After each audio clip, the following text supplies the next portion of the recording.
pagi hari ini, lambaikan tangan saudara, berikan sorak-sorai bagi Tuhan kita yang dahsyat dan luar biasa. Haleluya. Kita bersyukur buat pagi hari ini, sebab itu baik buat setiap kita. Kita ada sebagaimana kita ada, Tuhan kasih dengan kesehatan, kekuatan, sukacita dan berkat-Nya. Kita bersyukur, kita akan berdoa terlebih dahulu. Bapa yang baik, terima kasih Tuhan buat segala kebaikan dan kemurahan-Mu buat kami. Hari ke hari, kemurahan-Mu, perlindungan-Mu, penyertaan-Mu menyertai kami Tuhan Yesus. Meskipun ada banyak hal tantangan masalah yang kami hadapi, tapi kami percaya kami tidak pernah sendiri Tuhan. Ada Engkau yang selalu memegang tangan kami, yang tidak pernah meninggalkan kami sedetik pun. Oleh sebab itu Tuhan, di hari ini, pagi yang indah ini, kami datang di bawah kaki-Mu. Kami membawa pujian, penyembahan, doa kami bagi-Mu Tuhan. Pujian kami bagi-Mu Tuhan Yesus, mengangkat hati kami, menyenangkan Engkau Tuhan, Raja di atas segala raja, Allah yang perkasa, Bapa yang kekal. Kami mau tinggikan Engkau Tuhan dengan pujian dan sorak-sorai kami. Kami percaya Tuhan ada kuasa, ada mujizat ketika kami memuji Engkau dengan segenap hati kami, ketika kami menyembah Engkau dengan segenap hati kami Tuhan. Terima kasih Tuhan Yesus, terima kasih Bapa. Oleh sebab itu Tuhan, mari Roh Kudus Tuhan pimpin ibadah hari ini dari awal hingga akhirnya Tuhan Yesus, di dalam kuasa Roh Kudus-Mu. Dan kalau masih ada kuasa kegelapan di dalam bentuk apapun yang ingin mengganggu ibadah kami, mencuri sukacita kami, satukan hati kami. Kami mau ikat patah hancurkan hanya di dalam nama Tuhan Yesus. Biarlah kuasa Roh Kudus-Mu yang beracara di tempat ini dan menguasai setiap hati kami Tuhan, sehingga kami boleh merasakan kehadiran-Mu, hadirat-Mu boleh menjamah kami, menyegarkan jiwa kami. Terima kasih Tuhan Yesus, terima kasih Bapa yang baik. Kami angkat hati kami meninggikan Engkau Allah besar. Kami tanggalkan masalah kami pandang akan kekudusan-Mu, kami memandang akan kebesaran-Mu yang menjadi penolong kami dan pengharapan kami. Terima kasih Tuhan, kami siapkan hati kami. Kami juga berdoa untuk rekan-rekan kami yang mungkin masih dalam perjalanan. Mari Tuhan Yesus menyertai setiap mereka. Mereka boleh sampai di sini dengan selamat. Jadi bersama-sama kami meninggikan Engkau Allah yang besar. Terima kasih Bapa, terima kasih Tuhan Yesus. Hanya di dalam nama Tuhan Yesus kami siapkan hati kami untuk menyembah-Mu lebih dalam lagi. Haleluya.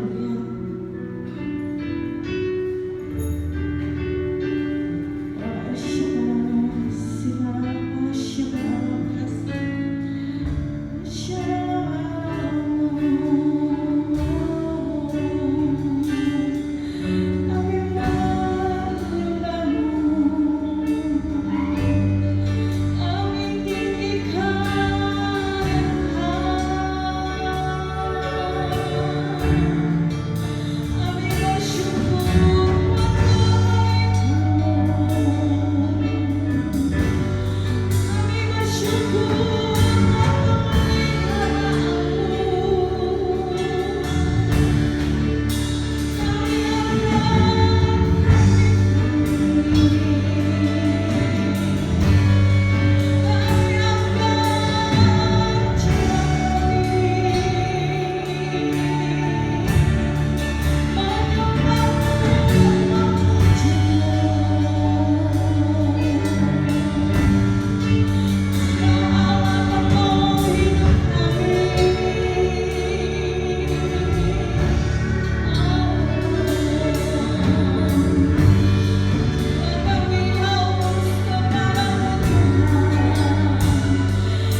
Sepertimu saya harus mendoai sungaimu.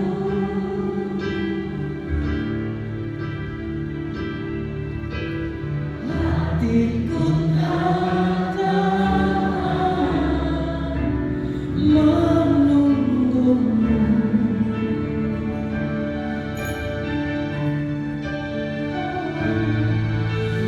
Bagai padang besar menanti datangnya hujan.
di dalammu, aku shalom.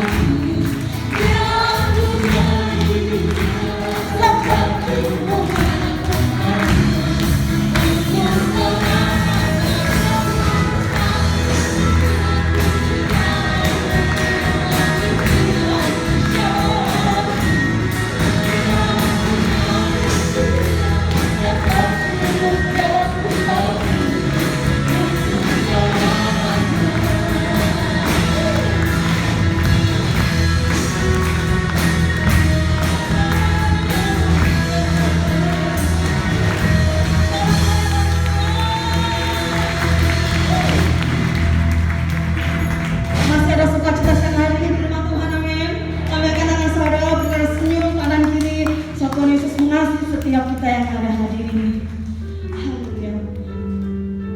Kita akan siapkan hati kita untuk mendengar pesan firman Tuhan yang menjadi rema, kekuatan, penghiburan, jawaban dalam kehidupan kita.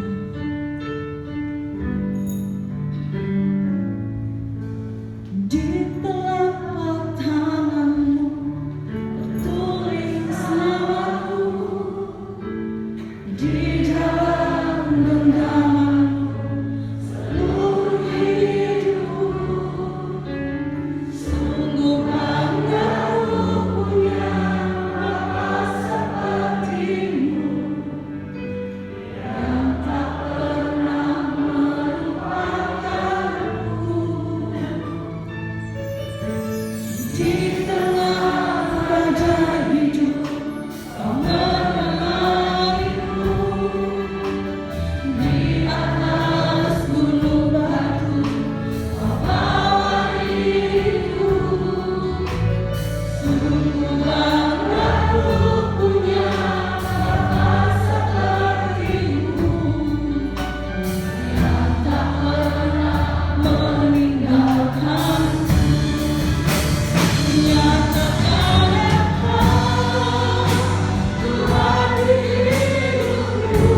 di setiap langkah hidup kami, karena kami hanya percaya kepada Engkau sebagai satu-satunya Tuhan, satu-satunya Juru Selamat dalam hidup kami. Terima kasih Tuhan buat kesempatan pagi ini, kami umat-umat Tuhan boleh datang di rumah Tuhan. Telah kami sampaikan puji-pujian sorak-sorai yang keluar dari hati yang mengasihi Tuhan, dan kami yakin setiap pujian yang disampaikan boleh menyenangkan hati Tuhan. Engkau hadir di tengah-tengah ibadah kami, bersemayam di atas pujian umat-Mu. Karena itu kami hargai, kami hormati kehadiran Tuhan. Kami buka hati kami lebih lagi, kami ambil sikap seperti Maria untuk duduk diam di bawah kaki Tuhan, menerima firman kebenaran yang sangat kami perlukan. Mari urapi setiap kami ya Roh Kudus, lembutkan hati kami, beri kami hati seorang hamba, telinga seorang murid, hati yang haus, hati yang rindu akan kebenaran firman, sehingga ketika benih firman ditaburkan, sungguh boleh tertanam, berakar, bertumbuh dan berbuah di dalam kehidupan setiap kami, sehingga membawa hidup kami semakin diubahkan, bahkan iman rohani kami semakin bertumbuh dewasa. Roh Kudus, rapi pula hamba-Mu yang terbatas, taruh pikiran dan perkataan Kristus pada diri hamba-Mu. Biarlah Tuhan yang berkata-kata melalui mulut bibir hamba-Mu sampaikan pesan Tuhan bagi setiap kami saat ini. Kami umat-umat Tuhan siap untuk menerimanya. Di dalam nama Tuhan Yesus Kristus, semua yang siap diberkati dengan firman Tuhan bersama kita berkata amin. Sedang kembali oleh saudara. Shalom, puji Tuhan. Nah, pagi hari ini kita akan kembali sama-sama belajar kebenaran firman Tuhan, di mana judul perenungan firman Tuhan pada hari ini adalah dijawab tapi, ya, jadi kalimatnya gantung, ya, kalimatnya itu gantung. Judulnya adalah dijawab tapi titik, ya. Oke. Nah, sekarang kita akan masuk, kita akan belajar sama-sama apa yang Tuhan mau sampaikan buat setiap kita hari ini, ya. Dalam menjalani kehidupan di dunia ini, setiap manusia itu pasti memiliki keinginan. Pasti semua orang yang menjalani di kehidupan di dunia ini pasti punya keinginan. Memiliki keinginan adalah hal yang wajar, ya. Karena apa? Kalau orang punya keinginan, berarti itu sebuah pertanda orang itu hidup dengan normal, hidup dengan sebagaimana mestinya. Justru yang aneh adalah ketika seseorang tidak punya keinginan sama sekali. Ini yang aneh, ini yang tidak wajar, ya. Hidup tapi tidak punya keinginan sama sekali. Wah, ini aneh, ini tidak wajar. Yang wajar justru adalah ketika seorang manusia memiliki keinginan, karena itu adalah sebuah tanda kehidupan. Orang yang hidup pasti memiliki keinginan. Memang ada yang keinginannya sederhana, keinginannya biasa, keinginannya mungkin tidak terlalu tinggi. Tetapi ada orang yang punya keinginan yang sangat tinggi, atau keinginan yang bahkan muluk. Ada, ya. Tapi yang pasti semua punya keinginan. Tapi ada yang punya keinginan yang biasa, keinginan yang sederhana. Tapi ada yang punya keinginan yang sangat besar, keinginan yang sangat tinggi, bahkan keinginan yang muluk, ya. Nah, sebagai umat Tuhan, ketika kita sadar bahwa kita memiliki keinginan, maka Alkitab berkata, mari kita buka Filipi 4 ayat yang ke-6. Kitab Filipi pada pasal yang ke-4 ayat yang ke-6. Saya akan bacakan, baru sudah bisa melihat menyimak dari Alkitab ataupun gadget yang hanya digunakan untuk membuka Alkitab saja. Demikian firman Tuhan. Filipi 4 ayat yang ke-6. Janganlah hendaknya kamu khawatir tentang apapun juga, tetapi nyatakanlah dalam segala hal keinginanmu. Sekali lagi, nyatakanlah dalam segala hal keinginanmu kepada Allah dalam doa dan permohonan dengan ucapan syukur. Ya, ayat ini berkata, sampaikanlah keinginan kita sebagai umat Tuhan yang juga adalah manusia, ya. Karena tadi di awal kita sudah tahu setiap manusia itu pasti punya keinginan, ya, dan itu adalah sebuah tanda kehidupan. Itu adalah hal yang wajar.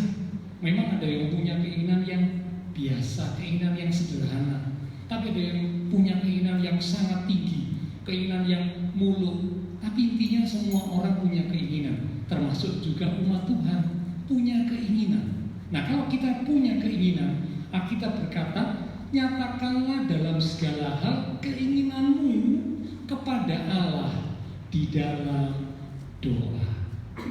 Jadi Bapak Ibu Saudara, Alkitab berkata, sampaikanlah keinginan kita kepada Allah di dalam doa. Ini yang Alkitab katakan. Jadi kalau Bapak Ibu Saudara dan saya punya keinginan, sampaikan keinginan kita kepada Tuhan di dalam doa. Tidak salah, ya, itu tidak berdosa. Tidak, sampaikan kepada Tuhan. Ini Alkitab katakan demikian. Bicara tentang doa, hakikat doa itu adalah membangun hubungan atau komunikasi dengan Allah. Itu hakikat doa. Jadi doa itu adalah membangun hubungan, relasi, komunikasi dengan Allah. Karena membangun relasi, membangun hubungan, membangun komunikasi dengan Allah, maka doa itu bersifat dua arah. Dua arah. Ya, jadi jangan sampai kita umat Tuhan ketika berdoa hanya satu arah, selalu dari kita kepada Allah, tapi tidak pernah memberi kesempatan Allah berbicara kepada kita. Wah, ini keliru. Orang yang membangun sebuah relasi, dia harus, namanya relasi, namanya hubungan, harus dua arah. Itu hubungan yang sehat, relasi yang sehat. Kalau relasi yang hanya satu arah, itu relasi yang tidak sehat, hubungan yang tidak sehat. Nah, hubungan dengan Allah, komunikasi dengan Allah, relasi dengan Allah dalam doa juga harus dua arah. Dua arah. Ya, jadi karena itu jangan pernah kita biarkan, ya, hanya diri kita yang terus ngomong, diri kita terus menyampaikan sesuatu kepada Allah, tapi kita tidak pernah memberi kesempatan untuk Allah yang berkata-kata, Allah yang menyampaikan sesuatu kepada kita. Ini relasi yang tidak sehat, hubungan yang tidak sehat, komunikasi yang tidak sehat. Karena apa? Tidak dua arah. Ya, oke. Nah, kembali. Jadi hakikat doa adalah komunikasi, hubungan, relasi dengan Allah dan bersifat dua arah. Nah, sedangkan unsur doa di minggu yang lalu sempat disampaikan oleh Pak Kennedy, ya. Nah, bicara tentang unsur doa, paling tidak itu ada 5 unsur doa. 5 unsur doa. Ya. Yang pertama, unsur doa yang pertama itu adalah pemujaan, pengagungan kepada Allah, penyembahan kepada Allah. Ini unsur yang pertama. Dan ini adalah unsur yang paling tertinggi, unsur yang paling berkenan dan menyukakan hati Tuhan adalah yang pertama. Ini yang paling tertinggi. Memuja Tuhan, mengagungkan Tuhan, menyembah Tuhan. Ya, jadi kalau berdoa jangan lupa menyembah, memuja, mengagungkan, meninggikan Tuhan. Karena ini adalah unsur doa yang paling top, yang paling tertinggi, yang paling berkenan di hadapan Allah. Yang kedua, setelah memuja, mengagungkan, menyembah Tuhan, maka unsur doa yang kedua adalah bersyukur, berterima kasih. Dalam doa jangan lupa kita bilang, Tuhan terima kasih untuk kebaikan Tuhan, terima kasih untuk anugerah Tuhan, terima kasih untuk segala yang Tuhan sudah kerjakan dalam hidupku hingga saat ini. Terima kasih, ucapan syukur. Ini yang kedua yang juga harus ada. Yang ketiga, unsur yang ketiga adalah pengakuan dosa dan memohon pengampunan. Ngaku dosa. Karena kalau mau jujur, siapa orang yang tidak pernah salah itu siapa? Tidak ada. Dalam Alkitab pun kalau Bapak baca, tidak ada. Orang yang tidak pernah salah itu tidak ada. Kecuali satu, Tuhan Yesus. Semua manusia, termasuk tokoh-tokoh Alkitab pun, semua pernah melakukan kesalahan. Nah, karena semua manusia bisa melakukan kesalahan, maka penting unsur doa yang ketiga. Setiap kali berdoa, ngaku dosa, minta ampun, bereskan dosa. Kalau kita tidak ngaku dosa, kita tidak minta ampun, berarti kita masih menyimpan dosa. Tapi kalau kita mengaku dosa, kita minta ampun, itu sebuah pertanda kita bereskan dosa. Kita tidak mau menyimpan dosa dalam hidup kita. Itu yang ketiga. Unsur yang keempat adalah syafaat. Ya, ini kadang-kadang sering ya, doa syafaat itu yang keempat. Syafaat ini bicara tentang sebuah permohonan yang ditujukan untuk orang lain. Syafaat. Tuhan, kami berdoa untuk bangsa negara kami. Kami berdoa untuk pemimpin-pemimpin bangsa kami. Nah, ini penting. Kami berdoa untuk, nah ini mungkin siapa? Bapak Ibu bisa sebut ya, keluarga atau rekan kerja atau siapalah yang lain. Boleh. Pokok bukan diri sendiri. Itu namanya syafaat. Nah, penting kita berdoa syafaat karena itu juga kehendak Tuhan. Seperti pemimpin-pemimpin bangsa kita perlu didoakan, diberi hikmat oleh Tuhan, diberi takut akan Tuhan, sehingga mereka boleh menjalankan tugasnya dengan baik. Dan puji Tuhan, ya kemarin berita-berita saya lihat di internet itu ya, dalam KTT G20, wah Indonesia, pemimpin Indonesia, Presiden Indonesia mendapat banyak pujian dari negara-negara yang lain. Dan bukan negara-negara kecil yang memuji, ini negara-negara besar. Bahkan banyak negara-negara besar yang ingin membangun hubungan kerjasama dengan Indonesia. Wah, luar biasa. Tentu ini juga salah satu karena doa dari umat-umat Tuhan. Amin. Doa orang yang benar dengan yakin didoakan itu sangat besar kuasanya. Karena itu Bapak Ibu Saudara, saya perlu bersyafaat, berdoa untuk orang lain, termasuk juga jangan lupa pemimpin-pemimpin bangsa kita. Karena kesejahteraan kota, kesejahteraan bangsa itu juga menjadi kesejahteraan kita. Nah, kalau kita tinggal di kota yang melarat, kita tinggal di bangsa yang melarat, bagaimana nasib kita? Terkena imbasnya. Tapi kalau kita tinggal di kota yang diberkati, kita tinggal di bangsa yang diberkati, kita juga akan terkena imbasnya. Penting untuk bersyafaat, itu yang keempat. Yang kelima, yang terakhir, nah ini tidak perlu diajari ya, ini semua sudah tahu. Berdoa permohonan untuk diri sendiri, ini semua sudah lihai, sudah pandai, sudah mahir, sudah pakar ini ya. Kalau berdoa untuk diri sendiri semua sudah tahu ya. Jadi jangan lupa ada 5 unsur doa: memuja, mengagungkan, menyembah Tuhan. Ini yang pertama. Yang kedua, bersyukur, terima kasih kepada Tuhan. Yang ketiga, mengakui dosa, minta ampun, bereskan dosa. Yang keempat, bersyafaat untuk orang lain. Dan yang kelima, memohon untuk diri sendiri. Oke, nah itu tadi unsur doa ya. Saya tambahkan sedikit karena kita tadi bicara tentang doa, saya tambahkan tentang doa. Hakikat doa, membangun hubungan dengan Tuhan, komunikasi, maka harus dua arah. Lalu kemudian unsur doa ada 5. Nah, oke, sekarang kita langkah berikutnya. Nah, sebelum meminta di dalam doa, maka kita harus menjadi orang benar. Saya ulang, sebelum kita meminta di dalam doa, maka kita, Bapak, Ibu, Saudara, dan saya harus menjadi orang benar, sehingga kita bisa punya keyakinan bahwa doa kita didengar dan dijawab oleh Tuhan. Saya ulang, sebelum meminta, Bapak, Ibu, Saudara, dan saya harus jadi orang benar. Mengapa? Karena kalau kita jadi orang benar, maka ketika kita berdoa, kita bisa punya keyakinan, kita bisa punya kepastian bahwa doa kita didengar dan dijawab oleh Tuhan. Ada umat Tuhan yang masih ragu, doaku dijawab Tuhan enggak ya? Doaku didengar Tuhan atau enggak ya?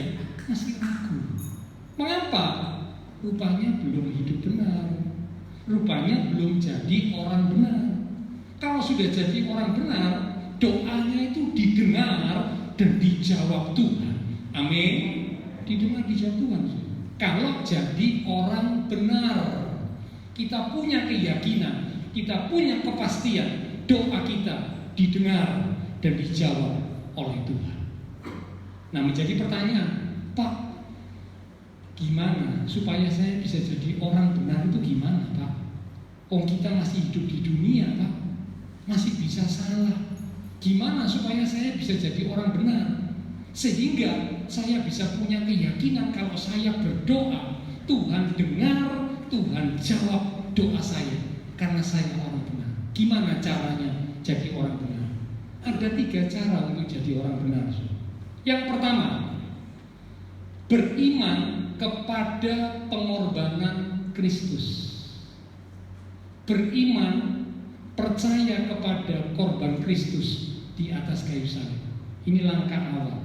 Harus beriman, harus percaya kepada korban Kristus di atas kayu salib. Mengapa? Karena korban Kristus saat ada di atas kayu salib, darah yang ditumpahkan itu membenarkan orang yang percaya. Jadi kalau orang yang tidak percaya, ya tidak mengalami pembenaran.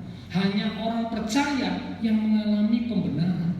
Dan saya yakin Bapak Ibu semua yang ada di ruangan ini, saudara sekalian, pasti kita adalah orang-orang yang percaya kepada korban Kristus di atas kayu salib. Amin. Maka Tuhan sudah benarkan hidup kita. Tuhan sudah sucikan hidup kita. Percayalah, karena korban Kristus, kematian Kristus di atas kayu salib itu memang tujuannya untuk menyucikan, membenarkan hidup manusia yang berdosa. Dulunya hamba dosa, setelah percaya kepada korban Kristus menjadi hamba kebenaran.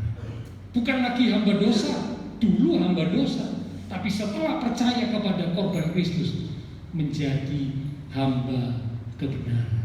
Yang kedua, setelah beriman kepada korban Kristus, maka yang kedua, untuk jadi orang benar, belajar hidup benar sesuai firman Tuhan.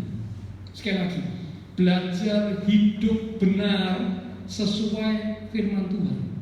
Jadi kalau diri kita sudah dibenarkan oleh korban Kristus, maka harus masuk langkah yang kedua. Langkah yang kedua apa? Belajar hidup benar sesuai firman. Apa yang firman Tuhan katakan, kita belajar untuk taat, kita belajar untuk melakukannya. Itu berarti belajar hidup benar sesuai firman Tuhan.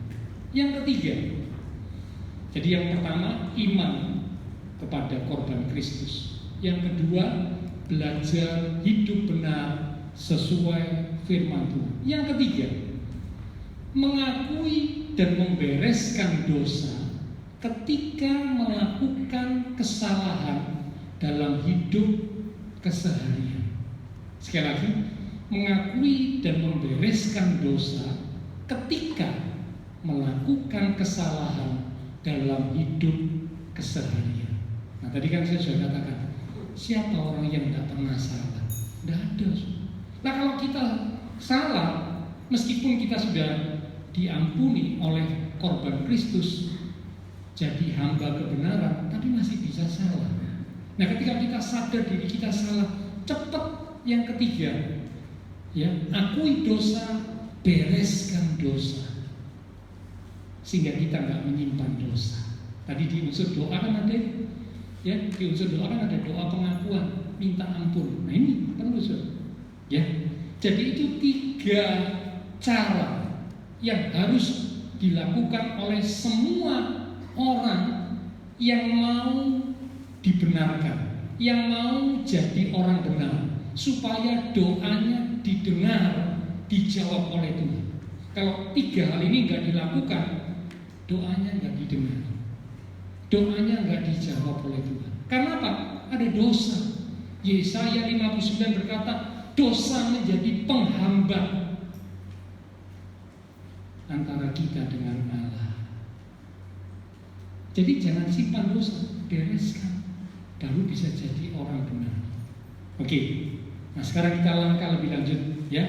Jadi kalau kita sudah jadi orang benar, kita punya keyakinan setiap kali kita berdoa, doa kita pasti didengar, doa kita pasti dijawab oleh Tuhan, karena kita sudah menjadi orang benar dengan 3 hal tadi yang harus kita lakukan ketiga-tiganya. Lanjut sekarang, berikutnya. Ketika kita meminta sesuatu kepada Tuhan di dalam doa, tadi kan Filipi pasal 4 ayat 6 berkata, nyatakanlah kepada Allah dalam segala hal keinginanmu, ya. Nah, ketika kita meminta sesuatu kepada Tuhan di dalam doa, maka ada 3 jawaban yang akan kita terima. 3 kemungkinan jawaban yang akan kita terima waktu kita berdoa minta sesuatu. Yang pertama, kemungkinan jawaban doanya ya. Nah, ini paling disuka, paling dinantikan oleh semua anak Tuhan. Ya, dikasih, waduh, lega, plong, happy, dan sebagainya. Ya, dikasih, wow. Ini harapan semua umat Tuhan seperti ini, ya. Tapi ini kemungkinan yang pertama, belum finish, belum selesai. Ada kemungkinan kedua, Tuhan menjawab tidak. Tidak. Ada kemungkinan yang kedua, jangan lupa.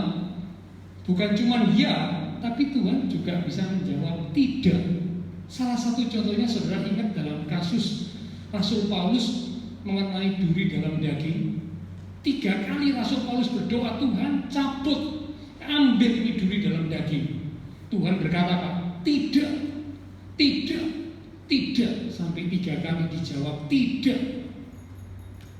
Doanya Rasul Paulus itu kurang hebat apa, Saudara? Wah, melalui doa Rasul Paulus ada banyak perkara-perkara besar yang Tuhan buat. Tapi ketika Paulus berdoa supaya duri dalam daging dicabut, Tuhan bilang sampai 3 kali tidak. Jadi Bapak Ibu Saudara jangan lupa kemungkinan yang kedua. Ada kalanya Tuhan akan menjawab no, tidak. Yang ketiga, kalau yang pertama ya, yang kedua tidak, yang ketiga kemungkinan jawaban yang akan kita terima adalah tunggu. Tunggu. Ya. Oke. Nah, bicara tentang jawaban yang ya, saya nggak kupas hari ini, Saudara, ya. Karena judul perhubungan firman Tuhan tadi dikatakan dijawab, tapi, nah ini ya, tapi, nah ini yang kita lihat, Saudara, ya. Dijawab tapi ternyata jawabannya itu tidak, yang kedua ya, atau tunggu. Saat kita mendapat jawaban doa yang tidak sesuai dengan yang diinginkan, yang tidak sesuai dengan yang diharapkan, bagaimanakah respon kita? Bagaimanakah tanggapan kita? Bagaimanakah reaksi kita? Bagaimanakah sikap kita?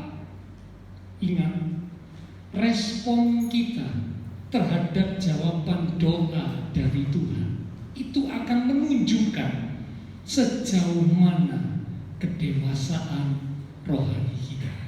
Saya langsung, ini kalimat penting. Respon kita, tanggapan kita terhadap jawaban Tuhan untuk doa kita itu akan menunjukkan sejauh mana kedewasaan rohani kita. Saya kasih contoh.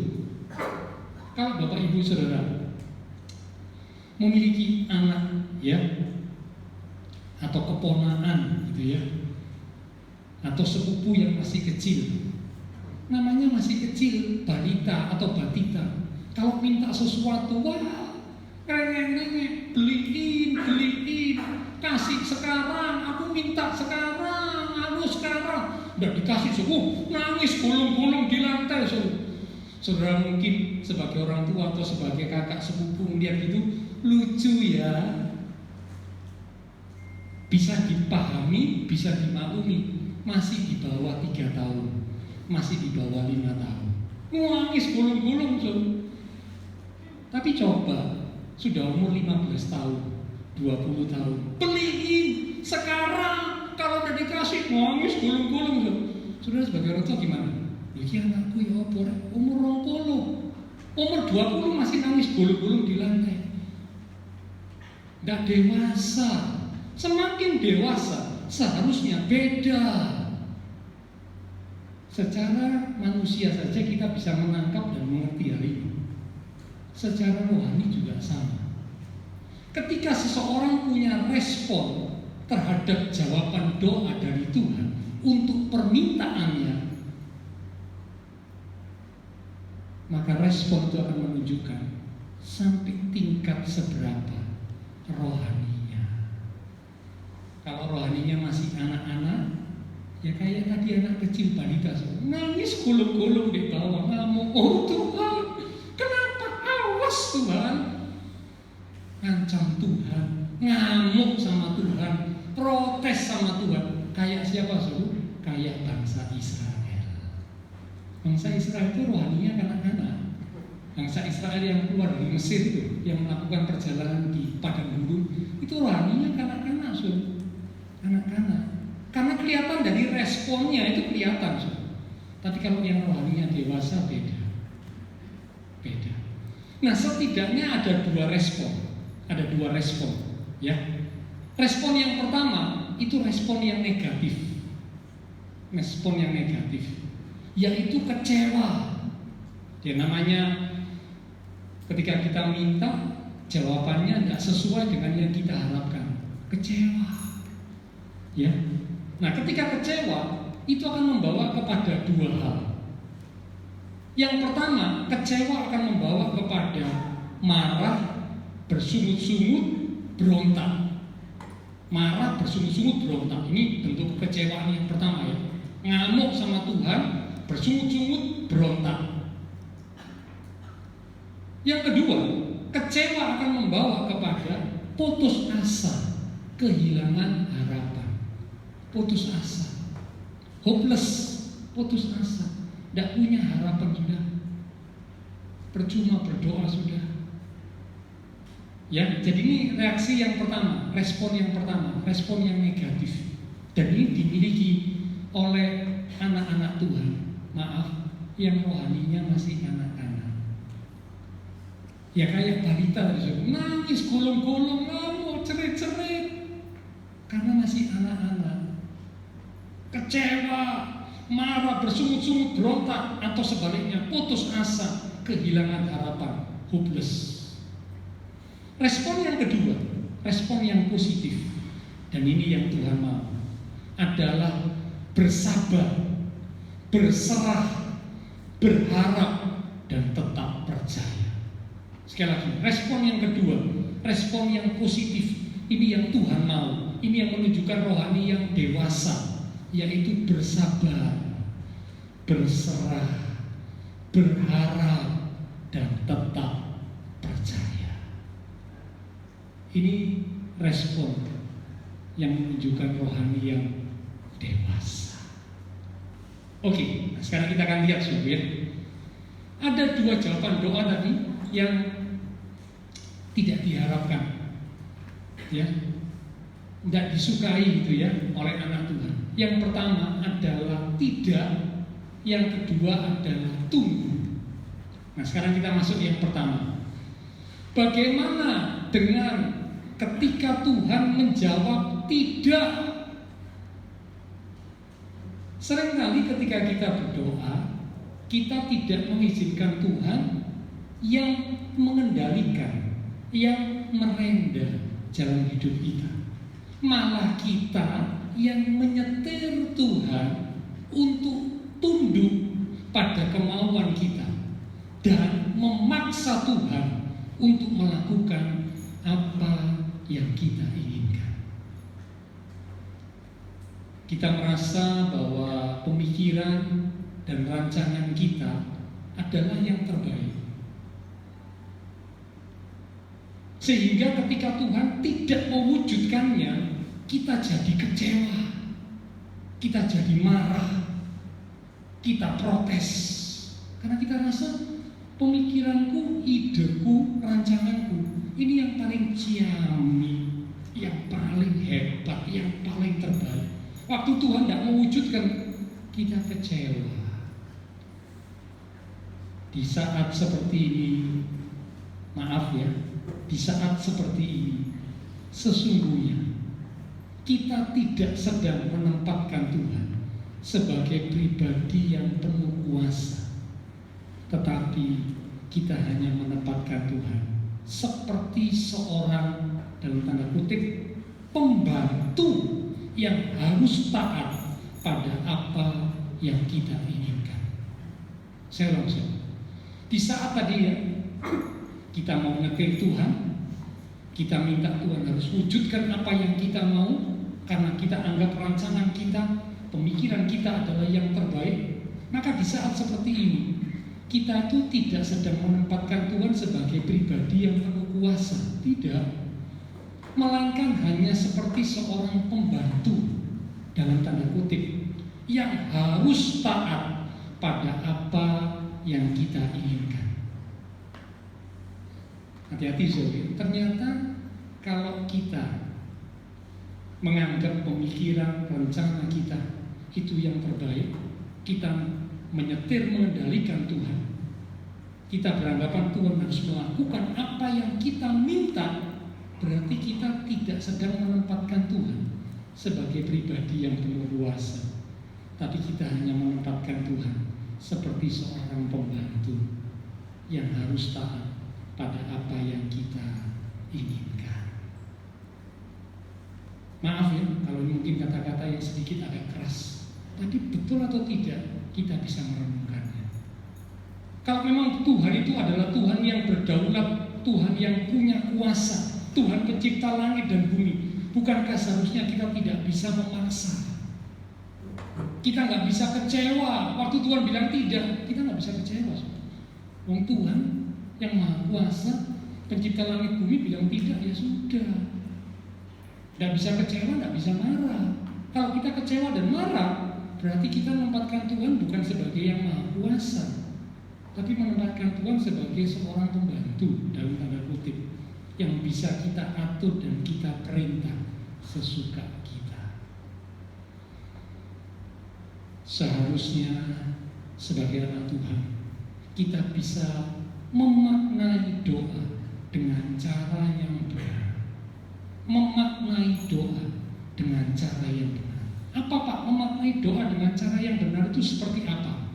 Seperti yang dikatakan oleh pemazmur Daud dalam salah satu pasal.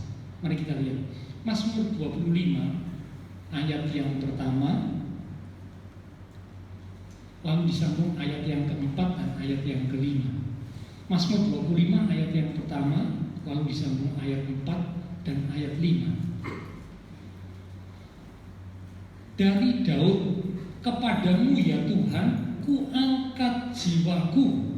Jadi ini waktu Daud berdoa ya, Daud berkata, kepadamu ya Tuhan, ku angkat jiwaku. Ini tanda berserah, tanda penyerahan diri kepada Tuhan. Ayat 4, beritahukanlah jalan-jalanmu kepadaku ya Tuhan, tunjukkanlah itu kepadaku. Bawalah aku berjalan dalam kebenaran-Mu dan ajarlah aku, sebab Engkaulah Allah yang menyelamatkan aku. Engkau ku nanti-nantikan sepanjang hari. Nah, dari ayat-ayat ini kita bisa lihat bahwa Daud berdoa bukan supaya Tuhan mengikuti apa yang menjadi kehendaknya, melainkan supaya Tuhan yang memimpin dan menuntun hidupnya. Saya ulang, kalau kita perhatikan tadi Mazmur 25 ayat 1, 4, dan 5, ketika Daud berdoa, bukan berdoa supaya Tuhan mengikuti apa yang jadi kehendaknya, bukan. Tetapi Daud berdoa supaya Tuhan yang memimpin, Tuhan yang menuntun hidupnya. Dari sini kita bisa belajar bahwa bagian yang terpenting dalam sebuah doa permintaan untuk diri sendiri, sesungguhnya bukanlah permintaan kita yang terpenting, tetapi pribadi Allah lah yang terpenting dalam doa kita. Itulah sebabnya, maka ketika Daud memohon untuk Allah menuntun hidupnya, Daud mengawalinya dengan menyerahkan dirinya kepada Allah. Ya, tadi di ayat pertama, ku angkat jiwaku. Ini doa penyerahan, menyerahkan hidupnya, menyerahkan dirinya kepada Allah. Karena itu mari kita ubah ya isi doa kita. Kalau dulu sukanya dikte Tuhan, maksa Tuhan, harus mengabulkan apa yang kita minta, apa yang kita ingini. Sekarang dirubah menjadi doa yang berisi penyerahan kepada tuntunannya, penyerahan diri kepada tuntunan Allah. Ya, ketika Tuhan menjawab doa kita dengan jawaban tidak, itu tidak berarti Tuhan tidak mempedulikan kita. Tidak.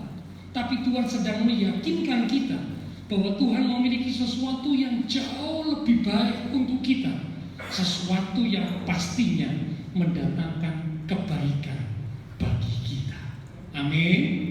Sesuai Roma 8 ayat 28, Allah turut bekerja dalam segala perkara untuk mendatangkan kebaikan bagi mereka yang mengasihi Dia. Tuhan berkata tidak, ternyata Tuhan memiliki sesuatu yang jauh lebih baik untuk kita, yang pasti mendatangkan kebaikan untuk kita. Ya, ini tentang jawaban doa tidak dari Tuhan. Sekarang yang berikutnya, bagaimana dengan ketika Tuhan menjawab tunggu, wait, tunggu. Menunggu adalah pekerjaan yang sangat membosankan, sehingga seringkali banyak manusia tidak sabar menantikannya, bosan, capek, kesel, bahkan yang paling sering terdengar itu kesuwen. Ya, itu kesuwen itu bahasa yang paling ya, yang paling sering didengar oleh anak Tuhan yang bilang, kok suruh nunggu, kesuwen, kelamaan. Ketidaksabaran menunggu, inilah yang seringkali menjadi penyebab kegagalan kita mengalami penggenapan janji Tuhan. Saya ulang ya, ketidaksabaran menunggu, inilah yang seringkali menjadi penyebab kegagalan kita mengalami penggenapan janji Tuhan. Jadi karena tidak sabar nunggu, akhirnya tidak dapat janji Tuhan. Seperti angkatan Israel yang keluar dari Mesir, tidak dapat janji Tuhan, tidak bisa masuk Kanaan. Hanya Yosua dan Kaleb saja, yang lain tidak bisa. Mengapa? nggak sabar, nggak bisa nunggu, nggak bisa. Ya, Daud dalam Mazmurnya menasehati kita. Mari kita lihat sebentar. Mazmur 27 ayat yang ke-14. Mazmur 27 ayat 14. Di situ dikatakan, nantikanlah Tuhan, tanda seru. Ya, tanda seru itu berarti kalimat perintah. Nantikanlah Tuhan. Masih belum selesai. Ada kalimat berikutnya. Kuatkanlah dan teguhkanlah hatimu. Ya, nantikanlah Tuhan. Dalam satu ayat 2 kali diulang kata nantikanlah Tuhan. Bahkan kalimat yang kedua itu dikatakan ya, nantikanlah Tuhan. Berarti ini benar-benar penting, harus dilakukan. Karena itu pemazmur berkata, kuatkan dan teguhkan hatimu untuk tetap bisa menantikan Tuhan. Ya, tetap bisa bersabar, menunggu. Memang sudah menjadi sifat alamiah manusia pada umumnya. Ketika menginginkan sesuatu, inginnya itu instan, segera, bila mana perlu langsung. Itu memang sifat alamiah manusia. Ya, kepinginnya instan, segera, langsung. Ya. Ketika jawaban Tuhan sepertinya berlambat-lambat, maka seringkali anak Tuhan jadi menyerah, lalu tidak lagi berdoa. Sudah buat apa berdoa? Tidak dijawab-jawab itu. Jawabannya tunggu, sabar, tunggu, sabar. Lu kesel wis tidak doa, percuma doa, percuma. Padahal doa itu membutuhkan konsistensi. Itulah sebabnya Tuhan memberi nasihat dalam Lukas 18, nanti Bapak Ibu baca di rumah ya. Lukas 18 ayat yang pertama, Tuhan Yesus memberikan sebuah perumpamaan supaya ditegaskan dalam perumpamaan itu bahwa umat Tuhan harus berdoa dengan tidak jemu-jemu, berdoa dengan tidak berkeputusan. Tidak boleh berhenti berdoa, tidak boleh menyerah untuk berdoa. Mungkin Tuhan masih bilang tunggu, belum waktunya, tetap berdoa, tetap berdoa. Sampai satu pujian berkata, ku tak akan pernah menyerah sampai ku lihat kau bekerja. Ku percaya mujizat kan nyata, ku takkan berhenti percaya. Jangan menyerah sampai kita melihat Tuhan bekerja. Ya, karena doa itu membutuhkan konsistensi. Berdoa dengan tidak jemu-jemu. Bukannya Tuhan sengaja mengulur-ulur waktu, tetapi Tuhan tahu waktu yang tepat dan terbaik bagi kita. Waktu Tuhan tidak pernah terlambat, tapi juga tidak pernah terlalu cepat. Ya, saya ulangi. Waktu Tuhan tidak pernah terlambat, namun juga tidak pernah terlalu cepat. Karena waktu Tuhan itu adalah yang terbaik, tepat pada waktunya. Pengkhotbah 3 ayat 11 bagian A dikatakan, iya Tuhan membuat segala sesuatu indah pada waktunya. Selalu ada maksud dan tujuan Tuhan di balik penundaannya. Jadi ketika Tuhan menjawab tunggu, selalu ada maksud tujuan Tuhan di balik penundaannya. Tuhan ingin menguji kesabaran kita. Tuhan ingin menguji ketekunan kita. Tuhan ingin mengajari kita untuk terus bergantung padanya. Saya langsung ya. Selalu ada maksud dan tujuan Tuhan di balik penundaannya. Tuhan ingin menguji kesabaran kita. Tuhan ingin menguji ketekunan kita. Tuhan ingin mengajari kita untuk terus bergantung kepadanya. Yang pasti janji Tuhan ya dan amin. Ya, yang pasti janji Tuhan itu ya dan amin. Kalau disuruh nunggu, tetap sabar menunggu, tekun menunggu, ya, terus bergantung kepada Tuhan. Yang pasti janji Tuhan itu ya dan amin. Ayat penutup Yeremia 33 ayat 14.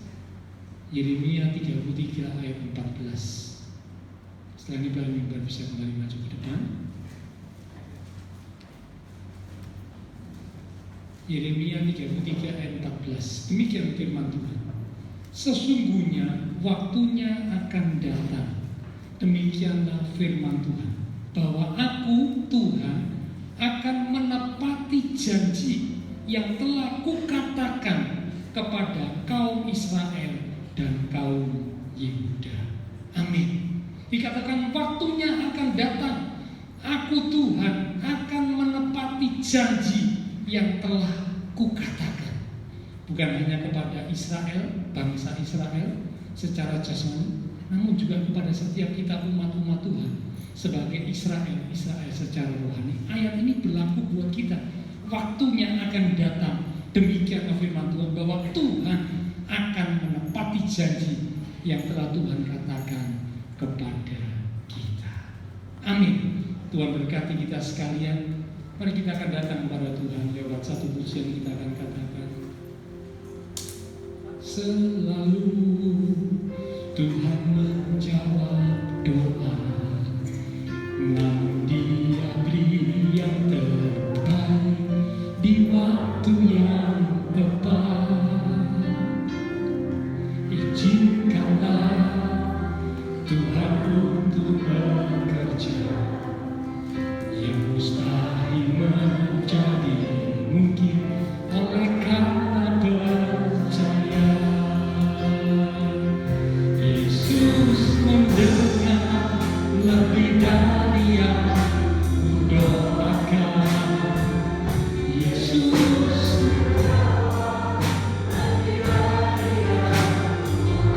dengan caranya di waktu yang tepat.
Kudus yang akan mengingatkan firman yang sudah kami terima. Sehingga ketika kami menjalani kehidupan di dunia ini, ada doa-doa permintaan yang kami sampaikan kepada Tuhan.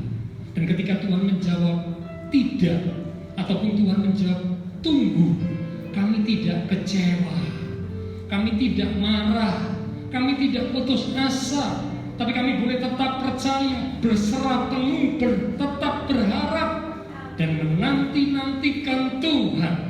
Karena Engkau pasti menyediakan yang terbaik buat setiap kami umat-umat-Mu.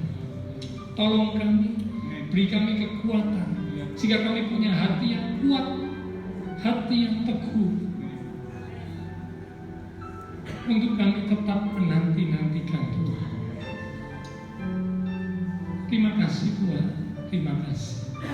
Terima kasih untuk firman-Mu yang sudah kami terima, mengingatkan dan boleh membimbing menuntun langkah hidup kami menjadi umat Tuhan yang semakin menyenangkan hati Tuhan. Hamba berdoa untuk setiap jemaat.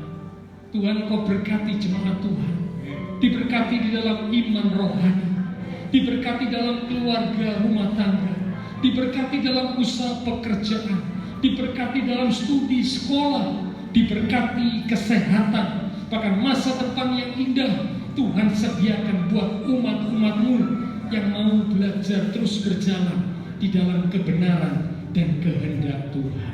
Hamba berdoa, jikalau ada umat-umat Tuhan yang sakit, lewat tempat ini kami satukan hati dan iman kami. Bila Tuhan jamah, pulihkanlah kekuatan, kesehatan, kesembuhan di dalam nama Tuhan Yesus Kristus. Oleh bilur Tuhan Yesus, yang sakit disembuhkan, yang lemah dikuatkan, yang susah dihiburkan, yang sedang menghadapi masalah pergumulan, kami tetap menanti-nantikan Tuhan. Kami yakin Kau akan menyatakan pertolongan-Mu tepat pada waktunya. Terima kasih Tuhan. Semua yang sudah melayani, persembahan yang akan dipersembahkan, apapun yang dilakukan setiap umat-umat Tuhan karena mengasihi Tuhan, Allah sumber segala berkat akan memberkati kembali dan memakai hidup kami untuk boleh lebih lagi memuliakan Tuhan. Kami berdoa memberkati bangsa negara kami Indonesia, pemimpin-pemimpin bangsa kami. Beri hikmat Tuhan atas setiap mereka, kuasai cengkeram hati pikiran mereka dengan roh takut akan Tuhan, sehingga mereka boleh menjalankan tugasnya dengan baik dan benar. Bangsa kami boleh menikmati anugerah dan berkat yang Tuhan siapkan. Terima kasih Tuhan. Terima kasih, berkati pula tetangga lingkungan sekitar gereja Tuhan. Berkati pula kota kami Surabaya ada dalam perlindungan Tuhan. Terima kasih Tuhan. Hamba berdoa juga untuk setiap jemaat Tuhan yang berulang tahun sepanjang minggu ini. Tuhan berkati mereka dengan pertambahan usia yang Tuhan beri, membawa kami semakin dekat Tuhan, semakin sungguh-sungguh di dalam Tuhan. Terima kasih Tuhan Yesus. Setelah selesai ibadah, kami akan berpisah satu dengan yang lain. Kami akan kembali ke aktivitas kami masing-masing.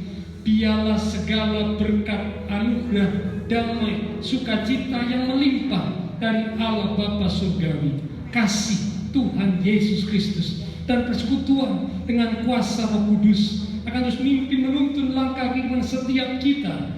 Itu terus menyertai kita sekalian mulai pagi ini sampai Maranatha Tuhan Yesus datang kembali. Di dalam nama Tuhan Yesus Kristus, semua yang percaya diberkati Tuhan. Mari bersama dengan iman kita berkata amin.